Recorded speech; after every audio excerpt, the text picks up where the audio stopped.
Hi, in today's tutorial, I'm going to show you how to open a Citibank checking account online. First thing that you'll need to do, open your preferred browser and type in the URL section citi.com. Hit the enter button and you'll find yourself on the home page. All you need to do, just go and click here on open an account.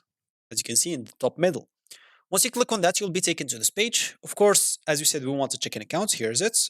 Access cash at 65,000 plus fees-free ATMs nationwide and enjoy no overdraft fees. So details, you can choose between the regular chicken one. We'll show you after that.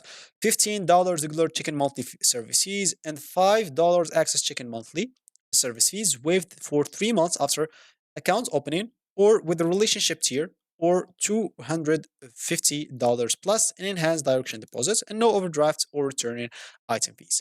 So if you go and click on open an account, of course you can even go to chicken right away. And here we'll be able to choose from an access chicken or regular chicken. The difference from that is basically, first of all, the service fee. This is going to be $15 a month. This is going to be 5.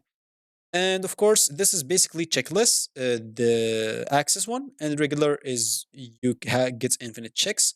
And for the overdraft, I guess this is you can access like chicken is designed to certain transactions won't be authorized, but this one is no overdraft or return items fees with no details. So the fees for non-ATMs are the same. For example, let's say we choose this one, click on open account, and no, open chicken only. And here you'll basically have to start filling up your information, like your personal information, ID verification, employment and income, set up some online access, agreements and disclosure, then transfer fund if you want to fund in your Citibank account. And yeah, you should be good to go. So this is going to be it for me in this video. Thank you for watching and goodbye.